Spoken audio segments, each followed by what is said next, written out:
Hello dear, हमारे channel BEd corner में आपका स्वागत है।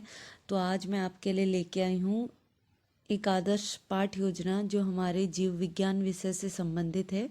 तो आइए शुरू करते हैं। सबसे पहले पाठ योजना संख्या, दिनांक कक्षा 9, विषय विज्ञान, उपविषय जीव विज्ञान, अवधि वादन, प्रकरण हमारा है दांत। यह आप कक्षा 9 और कक्षा 10 दोनों कक्षाओं के लिए बना सकते हैं। उसके बाद हमारे विद्यालय का नाम आ जाएगा सामान्य उद्देश्य, जिससे संबंधित 5 बिंदु लिखे गए हैं। उसके बाद हमारे विशिष्ट उद्देश्य आ जाएगा, जिसके अंतर्गत पहला ज्ञानात्मक, दूसरा बोधात्मक, अगला प्रयोगात्मक, संश्लेषणात्मक, विश्लेषणात्मक और अंतिम बिंदु मूल्यांकन का शामिल होगा।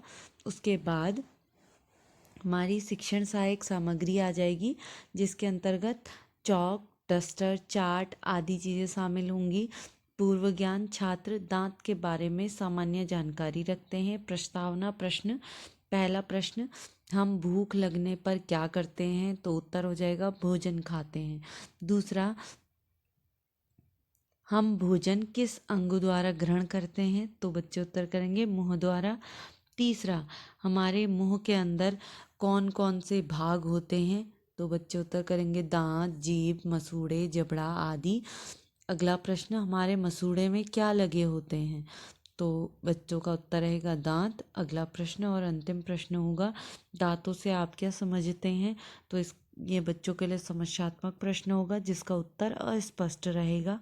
उद्देश्य कथन, आज हम दांत के बारे में विस्तार पूर्वक अध्ययन करेंगे। उसके बाद हमारी प्रस्तुतिकरण आएगी, जिसकी सूची कुछ इस प्रकार से बनेगी, ये आप देख सकते हैं। तो इसमें शिक्षण बिंदु में हमारा आ जाएगा दांत। विकासात्मक प्रश्न में पहला, भोजन को काटने और पीसने का कार्य कौन करते हैं? तो बच्चे उत्तर करेंगे दांत करते हैं। दूसरा प्रश्न, दांतों की अनुपस्थिति में क्या होता है? तो इसका उत्तर स्पष्ट रहेगा, प्रश्नोत्तर विधि का प्रयोग होगा। उसके बाद हमारा स्पष्टीकरण शुरू होगा। मुंह के द्वारा जब हम भोजन का अंतर्ग्रहण करते हैं तो भोजन को काटने व चबाने के लिए तथा छोटे छोटे टुकड़ों में तोड़ने व पीसने के लिए मुंह में अनेक प्रकार के दांत पाए जाते हैं। हमारे मुंह के अंदर जबड़े के पास 3 जोड़ी लाल ग्रंथियां पाई जाती हैं, जो भोजन को चिकना व नम बनाने, निगलने योग्य लुगदी बनाती हैं। दांतों की जड़ें मसूड़ों से लगी होती हैं। हमारे दांत कैल्शियम, फास्फोरस और अन्य खनिजों से बने होते हैं। दांत की ऊपरी परत जो सफ़ेद रंग की होती है, इनेमल कहते हैं, जो मानव शरीर का सबसे कठोर पदार्थ होता है। इस दौरान छात्र छात्राएं ध्यानपूर्वक सुनेंगे और व्याख्यान विधि का प्रयोग होगा। आप चाहें तो इस दौरान एक प्रदर्शन विधि का प्रयोग करके एक चार्ट का मिनिएचर लगा सकते हैं। जो यहाँ पे खाली जगह है, यहाँ पे आप अपने चार्ट का मिनिएचर लगा सकते हैं। और ये पॉइंट हैं जो हमने बच्चों को ब्लैक बोर्ड पे लिख के दिखाए थे, उसका मिनिएचर ये है। अंत में हम बच्चों को एक प्रश्न करेंगे, दांतों का क्या कार्य होता है? तो बच्चे उत्तर करेंगे भोजन को काटना, पीसना, चबाना आदि ये दांत का कार्य होता है। और अंत में यहाँ पे आप 2 मूल्यांकन प्रश्न लिखिएगा। यहाँ पे हमने प्रश्न नहीं लिखे हैं, तो मैं आपको बता देती हूँ। जैसे एक हो जाएगा, मानव शरीर का सबसे कठोर पदार्थ क्या होता है? और दूसरा, मानव शरीर के दांत किन खनिजों से या किन यौगिकों से या जो भी आप बोलते हैं मिलकर बने होते हैं, वो लिख सकते हैं। पहले सोपान तो ये हो गया। उसके बाद दूसरा सोपान आएगा, जिसमें हमारा शिक्षण बिंदु रहेगा दांतों के प्रकार। विकासात्मक प्रश्न आ जाएगा, दांत कितने प्रकार के होते हैं? बच्चे उत्तर करेंगे 2 प्रकार के। प्रश्न, दोनों प्रकारों के नाम बताइए। तो अस्पष्ट उत्तर रहेगा। उसके बाद हमारा स्पष्टीकरण शुरू होगा। मनुष्य के मुंह में 2 प्रकार के दांत पाए जाते हैं, जो निम्न हैं। पहला अस्थायी दांत, दूसरा स्थायी दांत।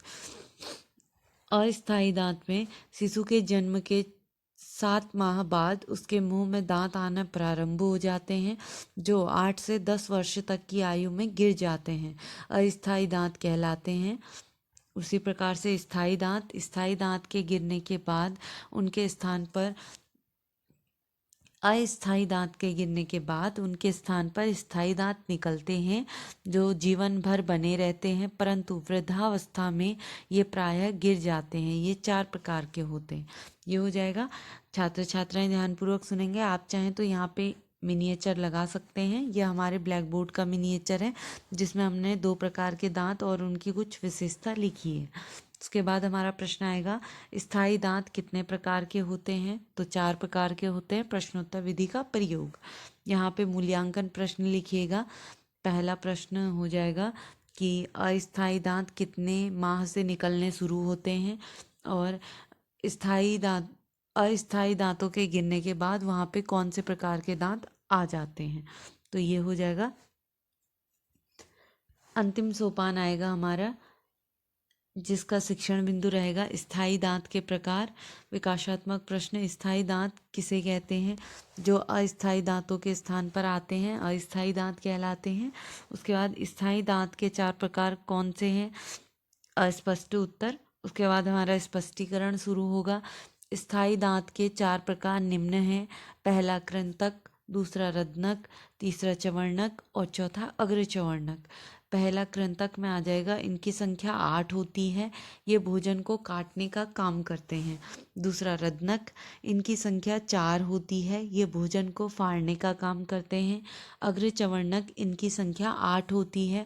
ये भोजन को छोटे टुकड़ों में तोड़ने का काम करते हैं। अंतिम आएगा चवर्णक, इनकी संख्या 12 होती है। ये भोजन को पीस देते हैं। इनमें से 4 दांत वयस्क अवस्था में निकलते हैं जिन्हें अक्लदाड़ कहते हैं। छात्र छात्राएं ध्यानपूर्वक सुनेंगे और देखेंगे। व्याख्यान और प्रदर्शन विधि का प्रयोग होगा। ये हमारे चार्ट का मिनिएचर है जिसमें हमने स्थायी दांत के 4 प्रकारों को डिफाइन किया है। इसके नीचे आप चाहें तो अपने ब्लैक बोर्ड का मिनिएचर लगा सकते हैं। उसके बाद हमारा आ जाएगा प्रश्न, अग्रचवर्णक दांतों की संख्या कितनी होती है? तो 8 होती है। उसके बाद हम बच्चों को सारांश देंगे। मानव शरीर का सबसे कठोर भाग दांत होते हैं। दांत 2 प्रकार के होते हैं, अस्थायी और स्थायी। स्थायी दांत 4 प्रकार के होते हैं। उसके बाद छात्र छात्राएं सीखे गए ज्ञान का प्रयोग कर सकेंगे। मूल्यांकन प्रश्न आएंगे। पहला प्रश्न, दांत किसमें लगे होते हैं? दूसरा, रत्नक दांत का कार्य क्या होता है? उसके बाद हमारा लिखित एवं निरीक्षण कार्य आ जाएगा। छात्राध्यापिका छात्रों को श्यामपट्ट पर लिखित कार्य को अपनी पुस्तिका में लिखने का निर्देश देती है और स्वयं निरीक्षण करती है। पुनरावृत्ति प्रश्न में पहला, दांत कितने प्रकार के होते हैं? दूसरा, कृंतक दांत का कार्य क्या होता है? गृह कार्य के अंतर्गत दीर्घ उत्तरीय, लघु उत्तरीय और अति लघु उत्तरीय प्रश्न शामिल हैं। दीर्घ उत्तरीय के अंतर्गत पहला, दांतों से आप क्या समझते हो? विस्तार पूर्वक समझाइए। लघु उत्तरीय प्रश्न में पहला, स्थायी दांतों से आप क्या समझते हैं? लिखिए। अति लघु उत्तरीय में पहला प्रश्न, दांतों की ऊपरी परत को डॉट डॉट कहते हैं। दूसरा, चवर्णक दांतों की संख्या डॉट डॉट होती है। तो यहीं पे हमारी पाठ्य योजना समाप्त होती है। मैं आशा करती हूँ कि आपको हमारी पाठ्य योजना पसंद आई होगी। अगर आपको हमारी पाठ्य योजना पसंद आई है तो प्लीज़ हमारी वीडियो को लाइक कीजिए, शेयर कीजिए, हमारे चैनल को सब्सक्राइब कीजिए। आप अन्य विषयों की पाठ्य योजना की प्लेलिस्ट के लिए हमारे चैनल पर विजिट कर सकते हैं। वहाँ पे आपको अलग अलग प्रकार की पाठ्य योजनाएँ उपलब्ध होंगी। धन्यवाद।